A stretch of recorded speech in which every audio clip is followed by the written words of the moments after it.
लीजिए सुनिए प्रेमचंद की लिखी कहानी सज्जनता का दंड। वाचन समीर गोस्वामी का है। साधारण मनुष्य की तरह शाहजहांपुर के डिस्ट्रिक्ट इंजीनियर सरदार शिव सिंह में भी भलाइयां और बुराइयां दोनों ही विद्यमान थी। भलाई ये थी कि उनके यहाँ न्याय और दया में कोई अंतर न था। बुराई ये थी कि वे सर्वथा निर्लोभ और निस्वार्थ थे। भलाई ने मातहतों को निडर और आलसी बना दिया था। बुराई के कारण उस विभाग के सभी अधिकारी उनकी जान के दुश्मन बन गए थे। प्रातःकाल का समय था।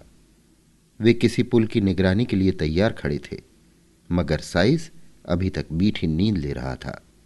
रात को उसे अच्छी तरह सहेज दिया था कि पौ फटने के पहले गाड़ी तैयार कर लेना। लेकिन सुबह भी हुई, सूर्य भगवान ने दर्शन भी दिए, शीतल किरणों में गर्मी भी आई, पर साइस की नींद अभी तक नहीं टूटी। सरदार साहब खड़े खड़े थक कर एक कुर्सी पर बैठ गए। साइस तो किसी तरह जागा, परंतु अर्दली के चपरासियों का पता नहीं। जो महाशय डाक लेने गए थे वे एक ठाकुर द्वारा में खड़े चरणामृत की परीक्षा कर रहे थे। जो ठेकेदार को बुलाने गए थे वे बाबा रामदास की सेवा में बैठे गांजे का दम लगा रहे थे। धूप तेज होती जाती थी।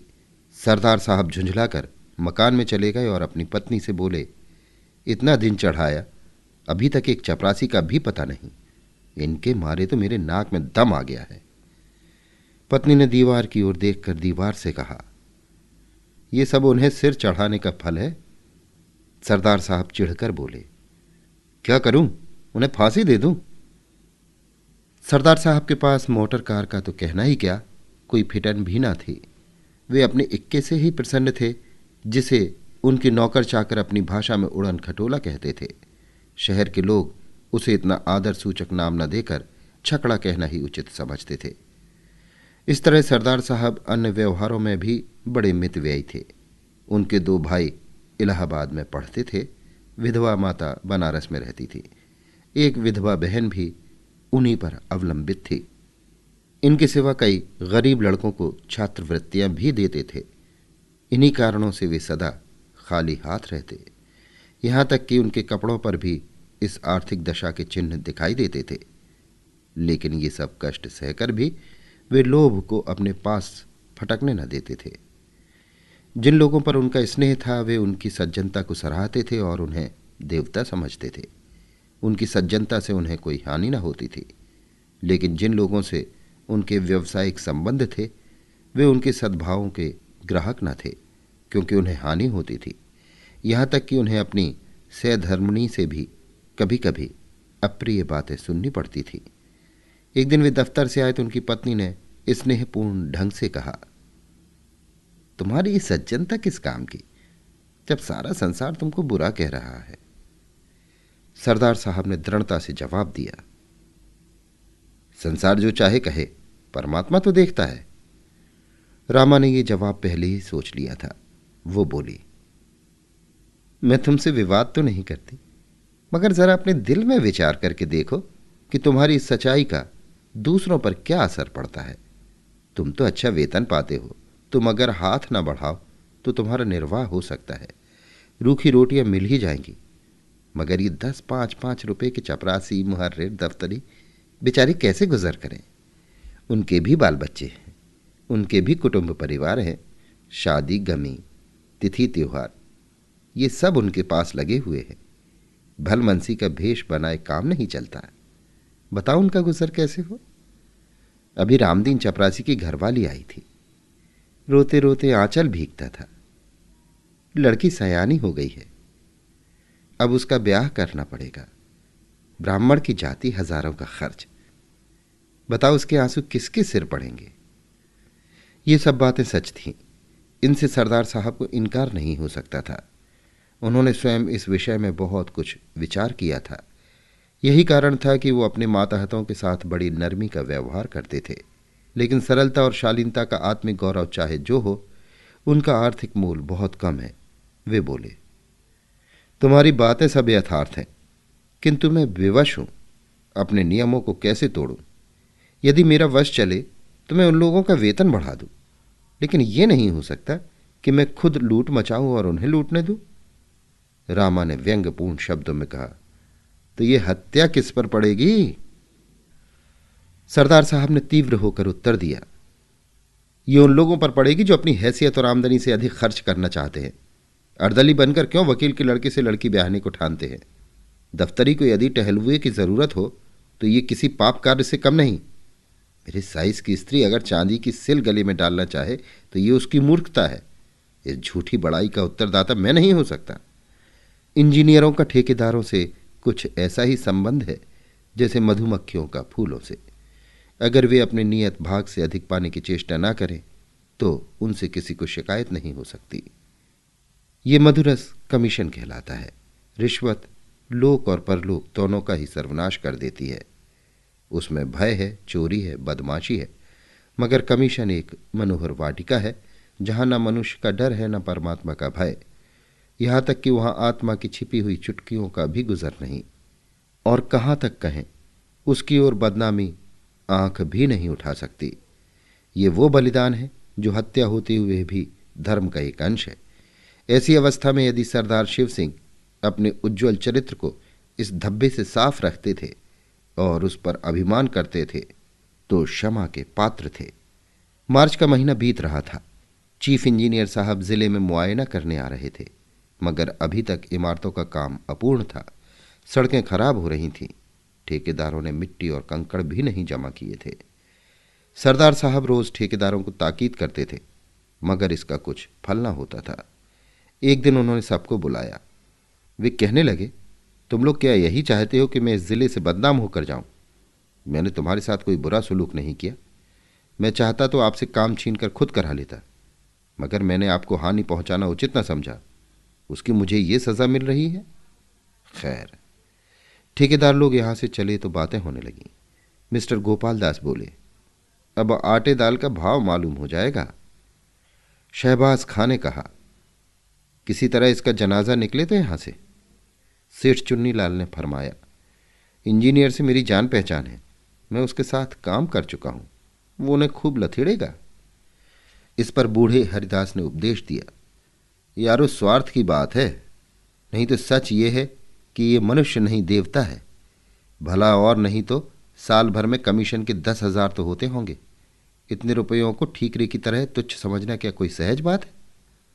एक हम हैं कि कौड़ियों के पीछे ईमान बेचते फिरते हैं। जो सज्जन पुरुष हमसे एक पाई का रवादार न हो, सब प्रकार के कष्ट उठाकर भी जिसकी नीयत डवाडोल न हो, उसके साथ ऐसा नीच और कुटिल बर्ताव करना पड़ता है। इसे अपने अभाग्य के सिवा और क्या समझे? शहबाज खां ने फरमाया, हाँ तो इसमें कोई शक नहीं कि यह शख्स नेकी का फरिश्ता है। सेठ चुन्नीलाल ने गंभीरता से कहा, हाँ साहब, बात तो वही है जो तुम कहते हो, लेकिन किया क्या जाए? नेक नियति से तो काम नहीं चलता। ये दुनिया तो छल कपट की है। मिस्टर गोपालदास बीए पास थे। वे गर्व के साथ बोले, इन्हें जब इस तरह रहना था तो नौकरी करने की क्या जरूरत थी? ये कौन नहीं जानता कि नीयत को साफ रखना अच्छी बात है, मगर यह भी तो देखना चाहिए कि इसका दूसरों पर क्या असर पड़ता है। हमको तो ऐसा आदमी चाहिए जो खुद खाए और हमें भी खिलावे। खुद हलवा खाए, हमें रूखी रोटियां ही खिलावे। वो अगर 1 रुपया कमीशन लेगा तो उसकी जगह 5 का फायदा कर देंगे। इन महाशय के यहाँ क्या है? इसलिए आप जो चाहे कहें, मेरी तो कभी इनसे निभ नहीं सकती। शहबाज खां बोले, हाँ, नेक और पाक साफ रहना जरूर अच्छी चीज है, मगर ऐसी नेकी ही से क्या जो दूसरों की जान ले ले। बूढ़े हरिदास की बातों की जिन लोगों ने पुष्टि की थी, वे सब गोपाल दास की हाँ में हाँ मिलाने लगे। निर्बल आत्माओं में सच्चाई का प्रकाश, जुगनू की चमक है। सरदार साहब की एक पुत्री थी। उसका विवाह मेरठ के एक वकील के लड़के से ठहरा। लड़का होनहार था, जाति कुल का ऊंचा। सरदार साहब ने कई महीने की दौड़ धूप में इस विवाह को तय किया था और सब बातें तय हो चुकी थी, केवल दहेज का निर्णय नहीं हुआ था। आज वकील साहब का पत्र आया। उसने इस बात का भी निश्चित कर दिया, मगर विश्वास, आशा और वचन के बिल्कुल प्रतिकूल। पहले वकील साहब ने एक जिले के इंजीनियर के साथ किसी प्रकार का ठहराव व्यर्थ समझा। बड़ी सस्ती उदारता प्रकट की। इस लज्जित और घृणित व्यवहार पर खूब आंसू बहाए, मगर जब ज्यादा पूछताछ करने पर सरदार साहब के धन वैभव का भेद खुल गया, तब दहेज का ठहराना आवश्यक हो गया। सरदार साहब ने आशंकित हाथों से पत्र खोला। 5,000 रुपये से कम पर विवाह नहीं हो सकता। वकील साहब को बहुत खेद और लज्जा थी कि वे इस विषय में स्पष्ट होने पर मजबूर किए गए, मगर वे अपने खानदान के कई बूढ़े खुर्राट विचारहीन स्वार्थांध महात्माओं के हाथों बहुत तंग थे। उनका कोई वंश न था। इंजीनियर साहब ने एक लंबी सांस खींची। सारी आशाएं मिट्टी में मिल गईं। क्या सोचते थे, क्या हो गया? विकल होकर कमरे में टहलने लगे। उन्होंने जरा देर पीछे पत्र को उठा लिया और अंदर चले गए। विचारा कि ये पत्र रामा को सुनावें, मगर फिर ख्याल आया कि यहां सहानुभूति की कोई आशा नहीं। क्यों अपनी निर्बलता दिखाऊं, क्यों मूर्ख बनूं? वो बिना बातों के बात न करेगी। ये सोचकर वे आंगन से लौट गए। सरदार साहब स्वभाव के बड़े दयालु थे और कोमल हृदय आपत्तियों में स्थिर नहीं रह सकता। वे दुख और गिलानी से भरे हुए सोच रहे थे कि मैंने ऐसे कौन से बुरे काम किए हैं जिनका मुझे ये फल मिल रहा है। बरसों की दौड़ धूप के बाद जो कार्य सिद्ध हुआ था वो क्षण मात्र में नष्ट हो गया। अब वो मेरी सामर्थ्य से बाहर है। मैं उसे नहीं संभाल सकता। चारों ओर अंधकार है, कहीं आशा का प्रकाश नहीं, कोई मेरा सहायक नहीं। उनके नेत्र सजल हो गए।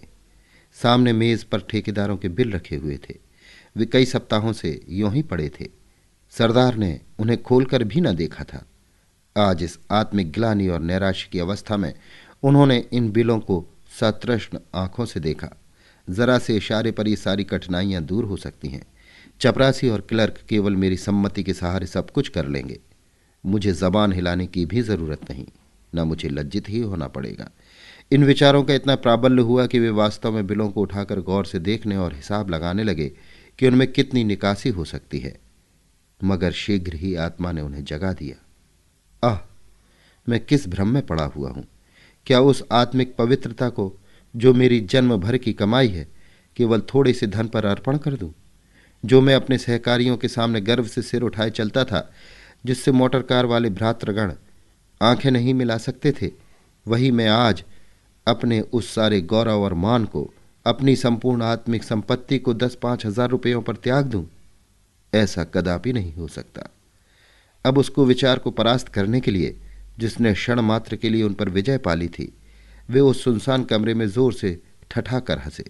चाहे ये हंसी उन बिलों ने और कमरे की दीवारों ने ना सुनी हो, मगर उनकी आत्मा ने अवश्य सुनी। उस आत्मा को एक कठिन परीक्षा में पार पाने पर परम आनंद हुआ। सरदार साहब ने उन बिलों को उठाकर मेज के नीचे डाल दिया, फिर उन्हें पैरों से कुचला। तब इस विजय पर मुस्कुराते हुए वे अंदर गए। बड़े इंजीनियर साहब नियत समय पर शाहजहांपुर आए।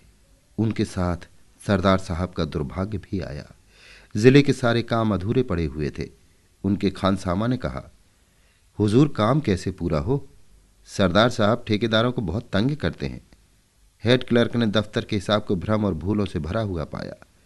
उन्हें सरदार साहब की तरफ से न कोई दावत दी गई, न कोई भेंट। तो क्या वे सरदार साहब के नातेदार थे जो गलतियां न निकालते? जिले के ठेकेदारों ने एक बहुमूल्य डाली सजाई और उसे बड़े इंजीनियर साहब की सेवा में लेकर हाजिर हुए। वे बोले, हुजूर चाहे गुलामों को गोली मार दें, मगर सरदार साहब का अन्याय अब नहीं सहा जाता। कहने को तो कमीशन नहीं लेते, मगर सच पूछिए तो जान ले लेते हैं। चीफ इंजीनियर साहब ने मुआयने की किताब में लिखा, सरदार शिव सिंह बहुत ईमानदार आदमी हैं। उनका चरित्र उज्ज्वल है, मगर वे इतने बड़े जिले के कार्य का भार नहीं संभाल सकते। परिणाम यह हुआ कि वे एक छोटे से जिले में भेज दिए गए और उनका दर्जा भी घटा दिया गया। सरदार साहब के मित्रों और स्नेहियों ने बड़े समारोह से एक जलसा किया। उसमें उनकी धर्मनिष्ठा और स्वतंत्रता की प्रशंसा की। सभापति ने सजल नेत्र होकर कंपित स्वर में कहा, सरदार साहब के वियोग का दुख हमारे दिल में सदा खटकता रहेगा। ये घाव कभी न भरेगा। मगर फेयरवेल डिनर में ये बात सिद्ध हो गई कि स्वादिष्ट पदार्थों के सामने वियोग का दुख दुस्सह नहीं। यात्रा के सामान तैयार थे। सरदार साहब जल्द से आए तो रामा ने उन्हें बहुत उदास और मलिन मुख देखा। उसने बार बार कहा कि बड़े इंजीनियर के खानसामा को इनाम दो, हेड क्लर्क की दावत करो, मगर सरदार साहब ने उसकी बात न मानी थी। इसलिए जब उसने सुना कि उनका दर्जा घटा और बदली भी हुई, तब उसने बड़ी निर्दयता से अपने व्यंग बाण चलाए। मगर इस वक्त उन्हें उदास देखकर उससे न रहा गया। बोली, क्यों इतने उदास हो? सरदार साहब ने उत्तर दिया, क्या करूं, हंसू? रामा ने गंभीर स्वर से कहा, हंसना ही चाहिए। रोए तो वो जिसने कौड़ियों पर अपनी आत्मा भ्रष्ट की हो, जिसने रुपयों पर अपना धर्म बेचा हो। ये बुराई का दंड नहीं है, ये भलाई और सज्जनता का दंड है। इसे सानंद झेलना चाहिए। ये कहकर उसने पति की ओर देखा तो नेत्रों में सच्चा अनुराग भरा हुआ दिखाई दिया। सरदार साहब ने भी उसकी ओर स्नेहपूर्ण दृष्टि से देखा। उनकी हृदयेश्वरी का मुखारविंद सच्चे आमोद से विकसित था। उसे गले लगाकर वे बोले, रामा, मुझे तुम्हारी ही सहानुभूति की जरूरत थी। अब मैं इस दंड को सहर्ष सहूंगा। अभी आप सुन रहे थे प्रेमचंद की लिखी कहानी सज्जनता का दंड। वाचन समीर गोस्वामी का था।